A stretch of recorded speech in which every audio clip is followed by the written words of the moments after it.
안녕하세요. 저는 마트에서 공산품 진열, 주로 박스 나르는 일을 하는 30대 남성입니다. 예전에는 몰랐으나 요즘은 잘 진열된 제품들을 보며 혼자 뿌듯함을 느끼기도 합니다. 아무래도 마트 바깥 세상이 분홍빛 봄으로 물들어서 괜히 더 그런 것 같지만요. 그래도 이 일이 무거운 박스를 많이 들었다 놨다 하는 일이라 몸은 힘들지만 저한테는 다른 곳에서 일하던 때에 비하면 나름 재미도 있습니다. 저는 어렸을 적부터 보육원에서 자랐습니다.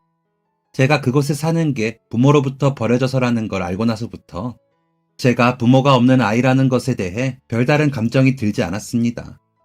어떤 아이들은 하염없이 부모를 기다리기도 하고 어떤 아이들은 나중에 꼭 엄마 아빠를 찾아서 자기를 왜 버렸는지 물어보겠다고도 하는데 저는 그저 한 가지 생각뿐이었어요. 그들이 그랬던 것처럼 나도 똑같이 무관심으로 그들 생각하지 않고 잘 먹고 잘 살자. 그리고 아직까지는 그 결심이 제법 잘 실천되고 있는 것 같습니다. 저는 초등학생 때부터 함께 보육원에 지내는 아이들에게 저의 결심을 전파하고 다녔습니다. 그래도 그 나이대의 아이들은 다 자기 고집대로 생각한다고 제 말은 들어주지도 않았지만 중학생이 된 이후부터는 몇몇 친구들이 제 말을 들어주었어요. 왜냐하면 저는 그때 당시 저희 보육원의 대장이었거든요.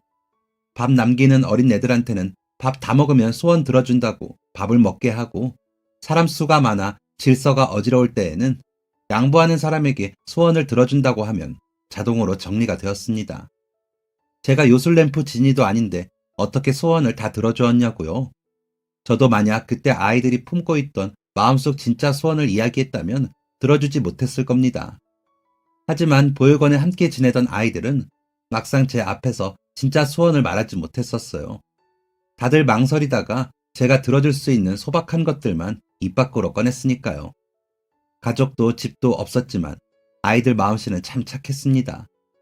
저희는 서로가 그런 서로에게 마음씨 착한 가족이고 따뜻한 집이었습니다. 중학생이 되었을 때는 또 다른 대장이 되어야 했습니다.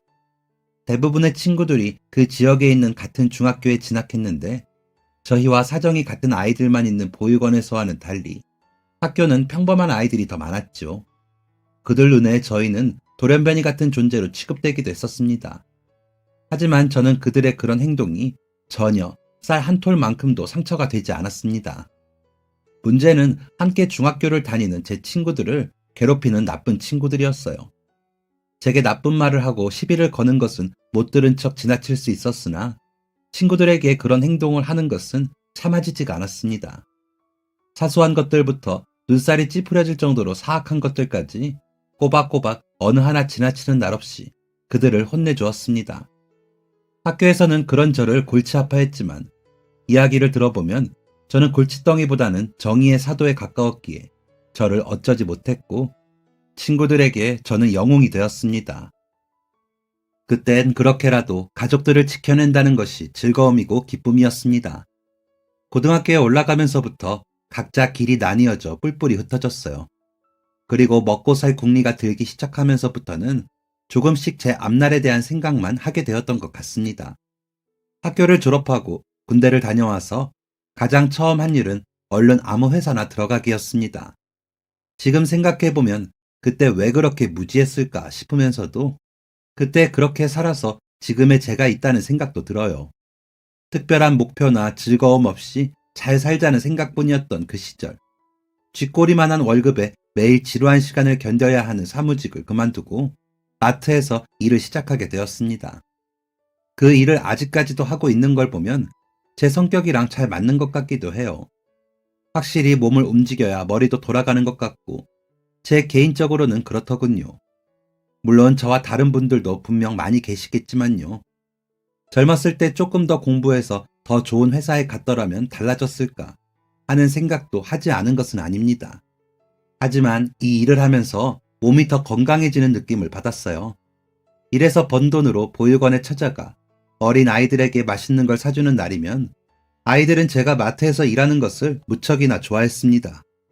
그들에게 저는 마트에 있는 것들은 뭐든지 다 사줄 수 있는 사람이었으니까요. 마트 일이 좋았던 가장 큰 이유는 아무래도 그 아이들 때문이지 않나 싶어요. 게다가 처음 일을 시작했을 때는 정말 모든 분들이 하나같이 제게 잘해주셔서 마트에는 좋은 사람들만 일을 하러 오는 곳인 줄 알았습니다. 다 큰 성인이 그런 판타지 같은 생각을 할 정도로 정말 다 좋은 분들 뿐이었어요. 제가 마트 직원이 아니고 마트와 계약된 어느 업체의 직원일 뿐인데도 차별 없이 동등하게 대해주셨어요.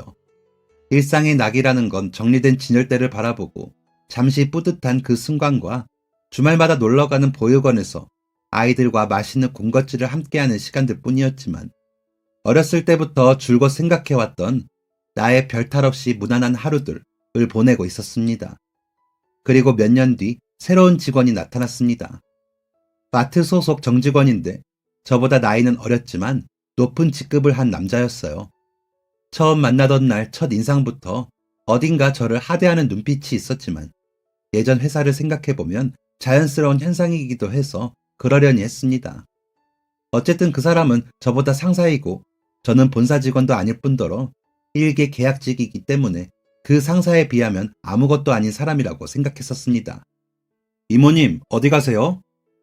박 팀장 심부름 간다. 못 살아 내가. 너도 그냥 못 들은 척해. 함께 일하는 이모님들께 박 팀장은 손발이 없나? 싶은 잔심부름을 매번 시키고 솔직히 말해 엄마뻘인 이모님들에게 반말을 섞어가며 무례한 말을 내뱉는다든지 하는 제 기준에서는 용납할 수 없는 일들이 일어나고 있었지만 저는 애써 모른 채 할 뿐이었습니다. 제가 어렸을 적 아무리 나쁜 친구들을 혼내는 정의의 사나이였으면 뭐하겠습니까? 정말 중요하지 않았습니다. 더군다나 계급사회에서 그런 것은 아무짝에도 쓸모가 없었습니다. 절이 싫으면 중이 떠나랬다고 저런 직원을 가만히 내버려두는 이 마트가 싫다면 제가 제 발로 나가면 되는 일이었습니다. 그게 아니라면 제가 다시 학창시절로 돌아가 공부를 열심히 해서 지금 이 자리가 아닌 저 팀장보다 더 높은 직급을 가지면 되는 일이었습니다.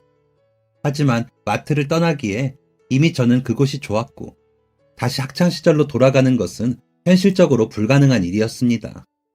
체념하고 적응하고 받아들이는 것, 그것이 유일한 해결책임을 저는 너무나도 잘 알고 있었습니다. 저까지 사람이 뒤바꾸어 보겠다고 한들 바뀌어지지 않을 것이라는 확신이 있었던 것이죠. 저는 그 팀장을 보며 마음속으로 반복해서 외웠어요. 저 인간은 저 맛에 일하고 있는 것이다.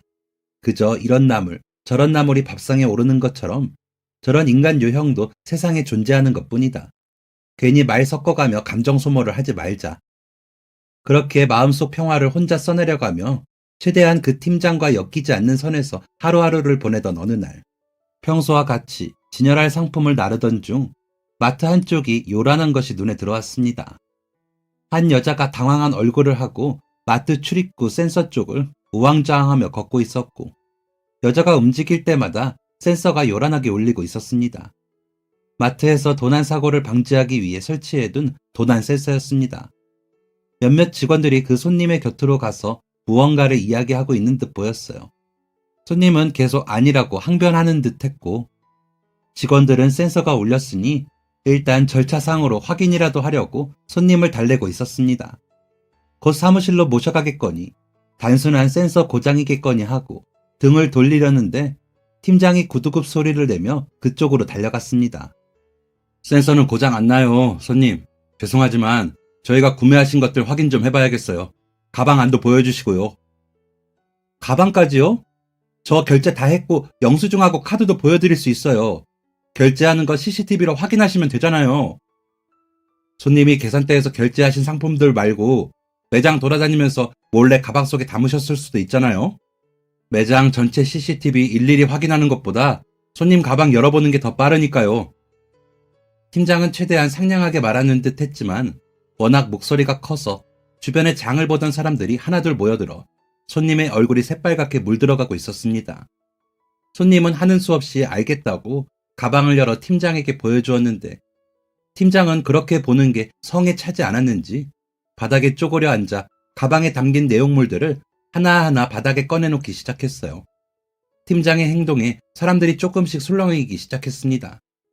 아마 정말 가방에 뭐가 있어서 하는 행동처럼 비추어졌겠지요. 지금 뭐 하시는 거예요? 손님의 가방에서 소지품을 꺼내어 바닥에 늘어놓는 팀장에게 손님이 소리쳤습니다. 바닥에는 화장품이나 지갑뿐만 아니라 여성 용품까지 꺼내어져 있었어요. 말려야겠다는 생각과 제가 나서도 되는 자리가 맞는지에 대한 고민이 동시에 밀려들었습니다. 어쨌든 책임자라고 이 자리에 나와 있는 사람은 제가 아니라 박 팀장이었기 때문입니다. 마지막까지 가방을 흔들어 털어보는 팀장의 손에서 여자가 잽싸게 가방을 낚아챘습니다.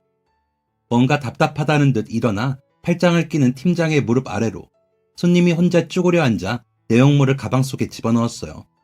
내용물을 다 주워 담고 이제 됐냐고 묻는 손님에게 팀장이 다시 한번 다그치기 시작했습니다. 그때부터 무언가 잘못되고 있는 것 같다는 예감이 들기 시작했어요. 단순히 제가 박 팀장이 마음에 들지 않아서, 평소에 좋은 사람으로 생각하고 있지 않아서 더 색안경을 끼게 되는 건가 하는 생각도 들었지만 분명히 그 상황은 찝찝했습니다. 박 팀장이 여전히 큰 목소리를 감추려는 노력도 하지 않은 채 말을 했습니다.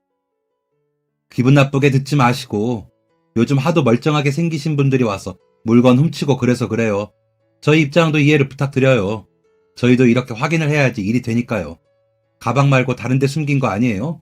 옷 아니나 뭐. 팀장의 말에 손님은 절대 아니라고 이야기했지만 이미 주변으로 몰려든 사람들은 그 손님을 도둑으로 생각하는 눈빛이었어요.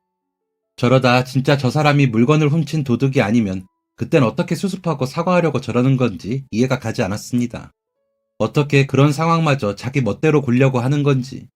하나를 보면 열을 안다고 했었나요? 팀장이 저렇게 구니 괜히 더욱더 그 여자 손님에게 아무런 잘못이 없을 것만 같다는 생각이 들었습니다.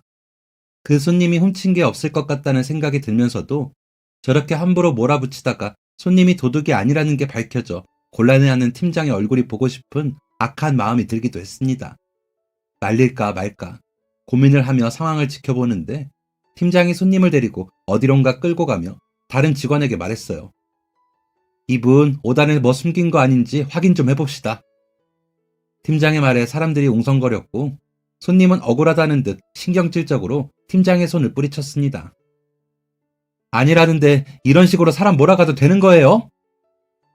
손님에게 뿌리쳐진 손이 아프다는 듯 미간을 찌푸리며 손등을 털어낸 팀장이 옆에 서 있던 다른 여직원에게 눈짓을 했고 우물쭈물하던 여직원이 그 손님에게 다가가 조심스레 이야기를 했어요. 그 말투는 확실히 손님을 달래는 듯한 말투였지만 억양만 그러했지 그 내용은 여전히 그 손님을 의심하는 말이었습니다. 손님은 미치겠다는 듯 발을 동동 구르며 발걸음을 옮겼어요. 지켜보던 저는 결국 하던 일을 멈추고 그 뒤를 따를 수밖에 없었습니다. 팀장이 저렇게 나오는 이상 이곳에서 그에 반대되는 행동을 할 직원은 아무도 없을 것 같았습니다. 여차하면 제가 중재를 해야겠다는 생각으로 뒤를 따랐던 것 같아요. 그리고 도착한 직원 휴게실. 가까이서 본 손님의 얼굴은 생각보다 더 붉게 물들어 있었습니다. 화가 난 얼굴로 여직원을 따라 들어간 손님. 문이 닫히자 밖에서 가만히 생각하던 팀장이 제 어깨를 툭툭 치며 말했습니다. 영호씨? 맞죠? 아, 진짜 피곤하다. 영호씨도 같이 들어가 봐요. 생각해보니까 저 직원 계약직이잖아. 저 둘만 들여보냈는데 저 직원이 눈 감아줄지 어떻게 알아? 아, 정말 재수가 없으려니까. 안 그래도 오늘 기분 안 좋은데 저런 것까지 걸려서. 뭐예요? 얼른 안 들어가고. 분명 저 안에는 그 여자 손님이 옷을 벗고 여직원에게 결백을 증명해 보이고 있을 텐데 같은 성별도 아닌 저를 저 안으로 들여보낸다는 게 도대체 제정신인가 싶었습니다. 울컥하는 마음을 먹기 싫은 알약 삼키듯 꼭 삼키며 말했습니다. 제가요? 아무리 그래도 탈의를 하고 계시는데 남자인 제가 어떻게 들어갑니까? 그리고 계약직이라 못 믿으시겠다면 저도 안 되겠는데요. 저도 계약직입니다. 심지어 마트 소속도 아니고요. 팀장님, 그만 진정 좀 하시죠. 이러다 저분이 정말 아무것도 훔친 게 아니라면 어쩌시려고 그래요. 그랬더니 팀장이 어이가 없다는 듯 코웃음을 치며 제 어깨를 밀쳤습니다. 저기요, 위에서 까라면 까야지. 지금 뭐 하는 거예요? 여기 왜 따라왔어요 그럼? 박스나 나르지. 하여간 따라 들어와도 2단계 들어와서. 나와봐요. 내가 들어갈게 그럼. 12조를 가득 담은 팀장의 말에 결국 참았던 화가 울컥 치밀었습니다. 본사에선 어쩌다 이런 놈을 일 잘한다고 저 자리에 앉혀놨을까? 제가 들어가지 않으면 자기가 직접 들어가겠다며 문고리를 잡는 팀장의 뒷목을 잡고 당겼습니다. 쿵 하고 엉덩방아를 찌으며 그대로 나가 떨어지는 팀장의 얼굴이 새빨개진 채 화가 잔뜩 오른 표정을 하고 저를 올려다보며 소리쳤어요. 야, 너 지금 뭐 하는 짓이야? 정신 나갔어? 그렇게 했는데도 분이 풀리지 않았습니다.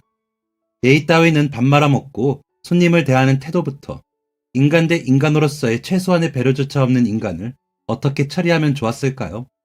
그때 이미 머릿속으로는 사직서를 던져버린 후였습니다. 말이 곱게 나가지도 않았어요. 덩달아 흥분한 저의 목소리가 휴게실 복도를 쩌렁쩌렁 울렸습니다. 팀장님은 제정신입니까? 어떤 정신머리면 손님이, 그것도 여자분이 탈의 중인 곳 문을 벌컥 열고 들어가려 하십니까? 저 고객님이 도둑질을 했다는 정황이라고는 고작 보안기계 알림 울린 거 그거 하나밖에 없는데 진짜 아니면 어쩌려고요? 휴게실을 이용 중이던 몇몇 직원들이 소란스러운 소리를 듣고 몰려들었고 그때 문이 열리고 여직원이 나왔습니다. 한껏 숙이고 있던 고개를 들고 난감하다는 듯 팀장을 바라보는 여직원의 눈빛에서 탈의를 했음에도 그 여자 손님에게서 아무것도 나오지 않았음을 직감할 수 있었습니다. 아무것도 없다고 말하는 여직원을 못 믿겠다는 듯 밀쳐내고 문 안으로 들어가는 팀장을 따라 저도 휴게실 안으로 들어갔습니다. 휴게실 바닥에는 여자 손님이 입고 있던 옷가지들이 널브러져 있었고 여자 손님은 아까와 다른 옷을 입고 있는 모습이었습니다. 갈색 얼룩이 누렇게 물든 흰색 가디건이었어요. 커피를 쏟은 듯 보였습니다. 팀장은 그런 손님의 모습에도 아랑곳하지 않고 바닥에 널브러진 손님의 옷가지들을 발로 툭툭 차며 물었습니다. 옷이 바뀌셨네? 손님, 이러다 진짜 큰일 나세요. 경찰서 가고 싶어요? 저 직원이 같은 여자니까 그냥 한번 봐주겠다고 하던가요? 팀장님, 그만하시죠 진짜. 제가 말리려고 말을 하던 그때였습니다. 눈가가 촉촉해진 얼굴로 갈아입은 옷의 단추를 마저 여미던 손님이 손에 들고 있던 영수증을 팀장의 얼굴에 던졌습니다. 힘없이 팔라기는 작은 종이 조각이 팀장 얼굴 가까이에 가서 닿지도 못하고 바닥으로 떨어졌고 손님은 말했습니다. 이거 다 환불할 거예요. 그 말을 듣고 보니 이 옷이 저희 마트 안에 있는 옷가게 제품이라는 것을 알 것 같아 영수증을 급하게 주워들었습니다. 다 여기서 산 옷들이니까 환불해달라는 손님의 목소리가 재차 들려왔고 저는 그대로 그 자리에 무릎을 꿇을 수밖에 없었습니다. 영수증 너머 손님이 벗어놓은 새 옷들 사이로 미처 제거되지 못한 도난 방지 택이 눈에 들어왔기 때문입니다. 눈을 의심하며 옷을 집어들고 재차 확인했지만 단추같이 생겨 자칫 혼돈할 수 있는 그 작고 동그란 물체는 분명 도난 방지 택임이 틀림없었습니다. 예상하건대 옷가게 직원이 실수로 제거하지 못하고 그냥 들인 것 같았어요. 명백한 우리 측 잘못이었습니다. 그것도 제대로 확인하지 않고 끝까지 손님을 하대한 팀장이 멍청하고 한심했어요. 저는 꿇어앉은 무릎을 다시 바로 하지도 못한 채 문제의 그 옷을 손에 쥐고 손님에게 사과를 드렸습니다. 차마 고개를 들고 얼굴을 바라볼 수도 없어서 하염없이 손님의 발끝만 바라보면서요. 짐을 다 뒤지고 옷까지 벗어 보이면서 수치스러움 속에 결백을 증명했는데 고작 직원 실수로 일어난 일이었다니 이야기를 들으면 손님이 얼마나 억울하고 화가 나실까 죄송하고 걱정되었습니다. 손님, 정말 죄송합니다. 여기 옷에 도난 방지택이 붙어 있어서 기계가 울린 것 같아요. 손님이 황당하다는 듯 한숨을 쉬는 소리와 당황한 팀장의 되묻는 소리만 휴게실 안을 채웠습니다. 영수증과 옷에 붙은 도난 방지택을 번갈아 바라보던 팀장이 절규하듯 무릎을 꿇었습니다. 죄송합니다. 제가 여기까지는 미처 생각을 하지 못하고 죄송합니다. 손님, 죄송합니다. 그러게 제가 아니라고 몇 번이나 말씀드렸잖아요. 팀장의 사과에 손님이 맞받아치듯 대답을 하셨고 다행히 싹싹 빌 모양인 팀장을 보며 한숨을 돌리던 그때 손님의 말을 듣고 팀장이 손님에게 매달리듯 양손을 붙잡기 시작했습니다. 어머, 왜 이러세요? 손님의 당황한 목소리가 제법 크게 울렸어요. 그의 질세라 더 큰 목소리로 손님의 손을 잡고 늘어진 팀장이 죄송하다는 말을 반복해서 하기 시작했습니다. 대체 뭐 하시는 거예요? 이거 놓고 말하세요. 왜 남의 손을 잡고 그래요? 무섭게. 팀장은 죄송하다고 반복해서 이야기하면서도 무릎을 꿇고 손님에게 매달려 잡은 손을 놓아주질 않았습니다. 손님이 쉽게 사과를 받아줄 것 같지 않자 그런 행동을 하는 듯 했어요. 사과를 하기에 그래도 인간이긴 한가 보다 했는데 제 생각이 틀렸던 것입니다. 자기보다 약한 존재를 힘으로 제압하려는 더럽고 추악한 생각. 그동안 보았던 팀장의 인간성이 제가 잘못 보았던 게 아니라는 생각이 들었습니다. 화가 머리끝까지 치솟아 견딜 수가 없었어요. 1초도 더 인간 취급해주기가 싫었습니다. 저는 힘을 주어 팀장을 떼어내고 다시 한번 손님에게 고개 숙여 사과를 드렸어요. 떨어져 나가 구석에서 팔을 움켜쥐는 팀장의 분한 숨소리가 기분 나쁘게 들려왔습니다. 그제야 뒤늦게 연락을 받고 달려온 실장님 두 분이 문을 열고 들어오셨고, 한 분은 고객님에게부터 사과를 드리고 한 분은 팀장님에게부터 상황 설명을 듣게 되셨습니다. 저는 팀장이 사실대로 이야기를 전했는지 옆에서 두 눈을 부릅뜨고 지켜보았어요. 이윽고 실수를 한 옷가게 직원까지 한자리에 모였고, 사과를 하는 직원의 옆에서 매니저라는 사람이 말하기를 아직 일한 지 얼마 안 된 직원이라 실수를 했던 것 같다며 다 제대로 교육하지 못한 저의 불찰이라고 고개를 숙였습니다. 정말 안타깝고 마음이 좋지 못한 순간이었습니다. 하지만 이미 화가 잔뜩 나 있을 법한 상황인데도 손님은 덜덜 떨리는 목소리를 감추기 위해 숨을 고르며 차분히 말씀하셨어요. 아니요, 직원분도 매니저님도 사과하실 것 없어요. 여기 다른 직원분들도 저한테 사과하실 필요 없고요. 물론 도난 기계가 울렸으니 저를 의심하시는 건 다 이해해요. 하지만 꼭 이렇게까지 하셨어야 했는지 저분한테 묻고 싶어요. 저 그냥은 못 넘어가겠어요. 어떡하실래요? 설마 뭐 하는 곳인지도 모르는 이런 공간에서 모르는 사람 앞에 세워두고 죄인처럼 옷 다 벗게 만들어 놓고 죄송합니다 한마디로 책임지려는 건 아니죠? 여기 이 직원분이 옷에서 도난방지 택 붙어있는 거 확인 못하셨더라면 저는 저 마트 문을 나서는 순간까지도 도둑 취급받는 시선을 견뎌야 하고 수치스러운 마음으로 나서야 했을 거 아닌가요? 손님의 말에 실장님은 꼭 그에 맞는 합당한 징계나 해고 처리를 진행하겠다고 고객님에게 다시 한번 사과를 하셨고, 어느 정도 정리된 상황에 다 함께 휴게실 밖을 벗어났습니다. 문 밖에서 기다리고 있던 계약직 여직원이 제게 어떻게 됐느냐고 물어오더군요. 상황을 다 설명해주고 나니 가슴을 쓸어내린 직원이 난감하고 죄송해서 어떡하느냐고 발을 동동 굴렀습니다. 그때 마지막으로 휴게실에서 나온 고객님이 저희를 발견하고 앞에 멈춰 섰어요. 울다가 나오신 건지 콧잔등이며 눈가가 붉게 물들어 있었습니다. 냅다 고개를 90도로 숙인 직원이 큰 소리로 고객님에게 사과를 했습니다. 죄송합니다. 그제야 주변에서 호기심에 자리를 떠나지 않고 있던 손님들이 눈에 들어왔어요. 아, 손님이 이대로 소리 없이 저들 사이를 지나간다면 끝까지 도둑으로 오해받을지도 모르겠다. 저는 고개 숙인 직원을 따라 똑같이 90도로 허리를 굽히고 큰 소리로 말했습니다. 고객님, 죄송합니다. 저희 직원 실수였습니다. 죄송합니다. 모두가 들으라는 듯 큰 소리로 사과를 드리던 그 순간에 웅성거리는 사람들로 인한 창피함은 눈꼽만큼도 없었습니다.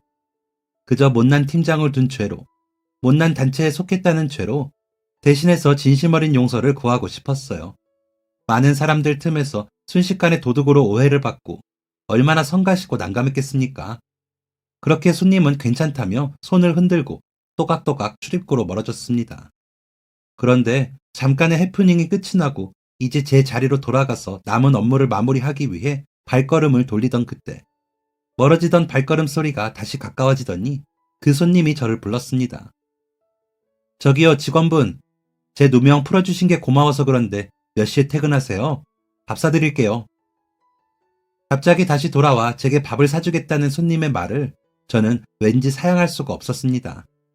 평소에 저라면 끝내 사양했겠지만 오늘아 잔뜩 붉어진 눈가와 콧잔등이 자꾸 마음에 걸렸거든요. 처음부터 팀장을 더 강하게 말리지 못한 저의 불찰인 것만 같았습니다.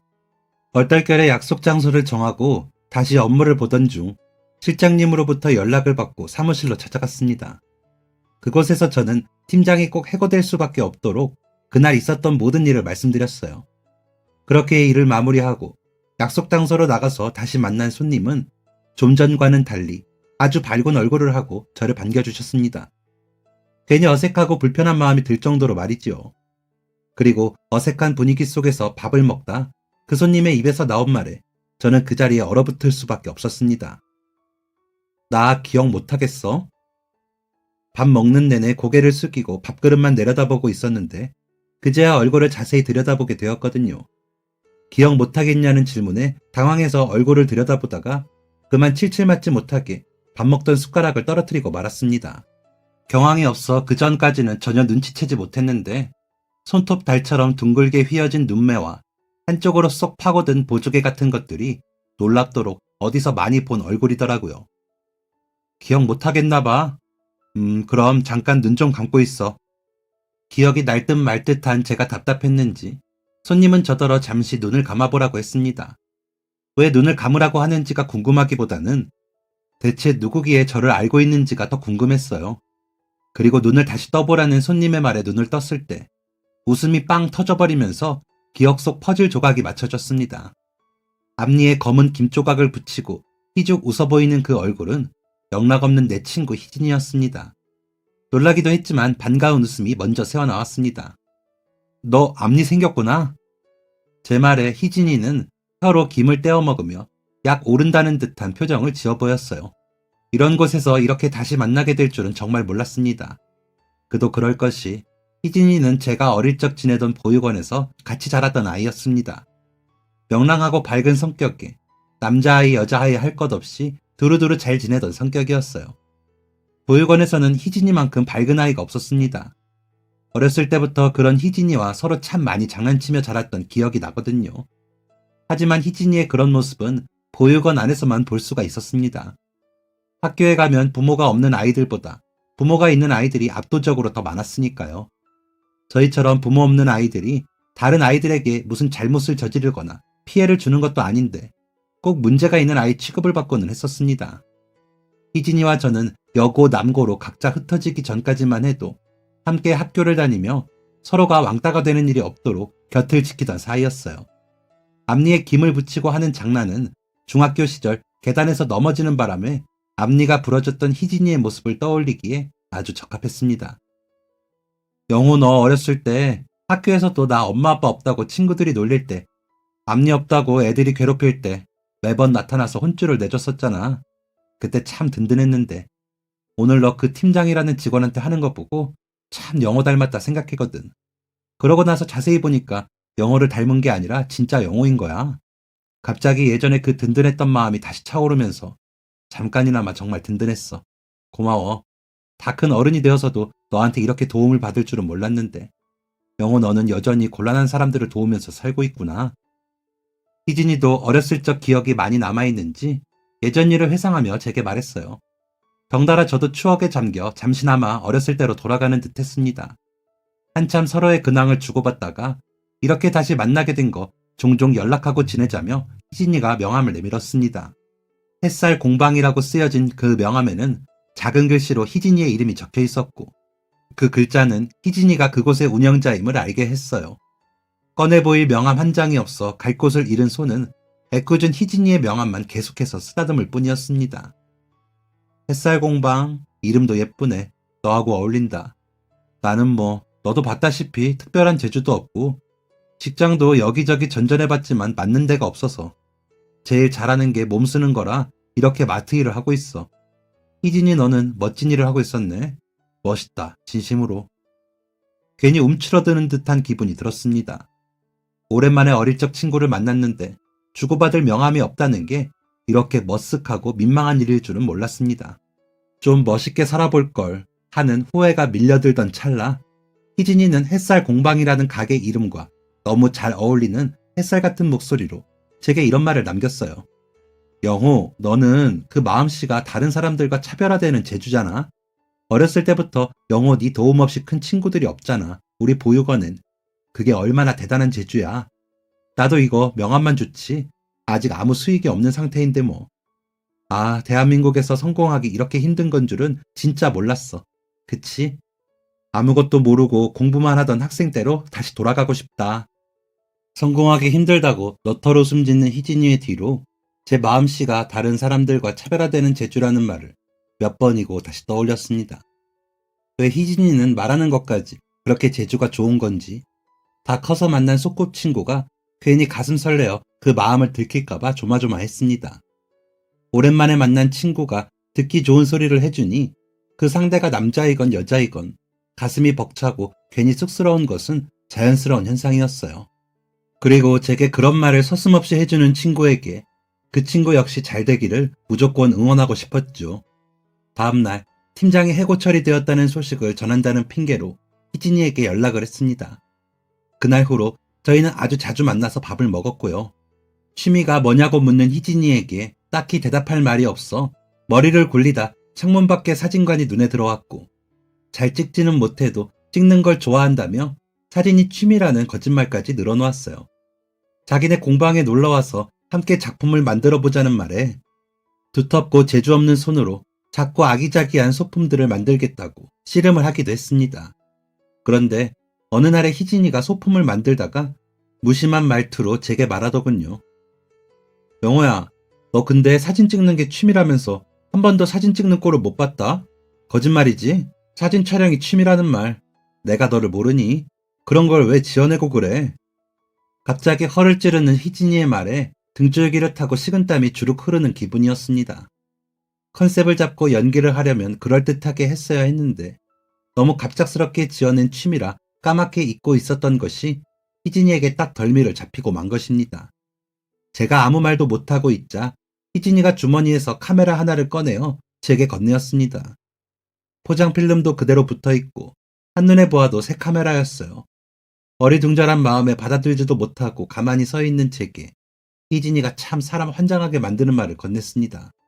쏙 들어가는 보조개가 참으로 얄미웠어요.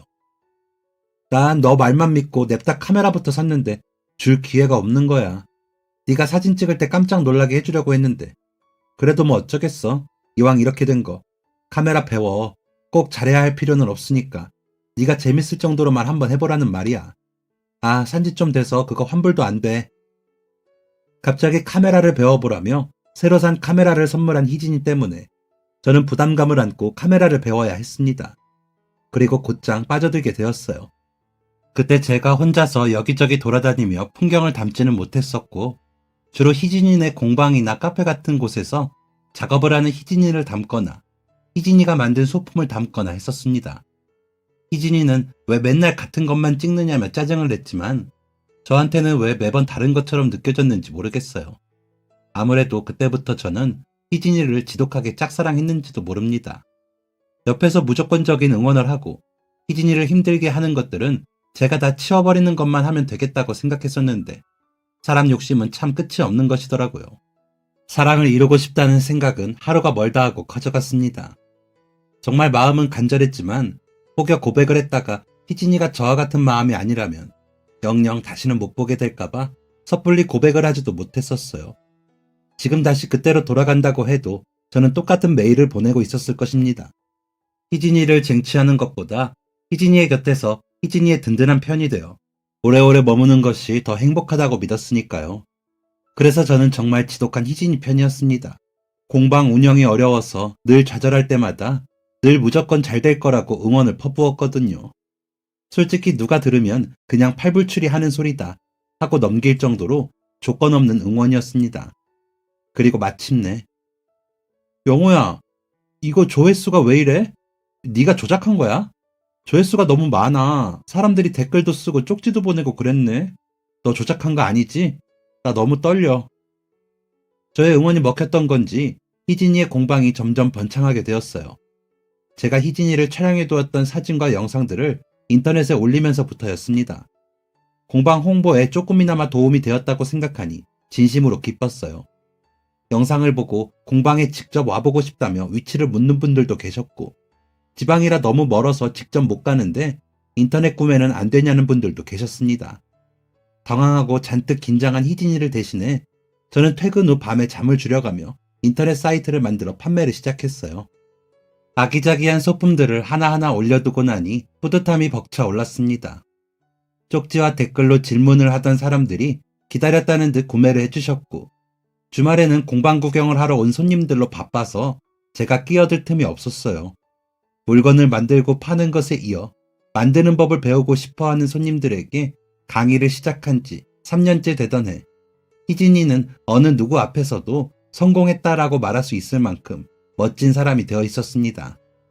그리고 그 해를 잊지 못하는 이유는 그렇게 멋진 여자가 그 해에 저에게 잊을 수 없는 선물을 했기 때문입니다. 좋아하는 사람이 생겼는데 그 사람한테 선물할 옷을 고르고 싶다고 같이 백화점에 가달라고 하더군요. 가슴이 아팠지만 왜 옆에 있는 나는 못 보느냐고 울어버리고 싶었지만 저는 희진이에게 그저 친한 친구일 뿐이었어요. 좋아하는 사람의 선물을 부담 없이 함께 고르러 갈 수 있는 편안한 친구. 최대한 친구로서 희진이를 돕기 위해 몇 번이나 마음을 가다듬으며 백화점을 돌아다녔습니다.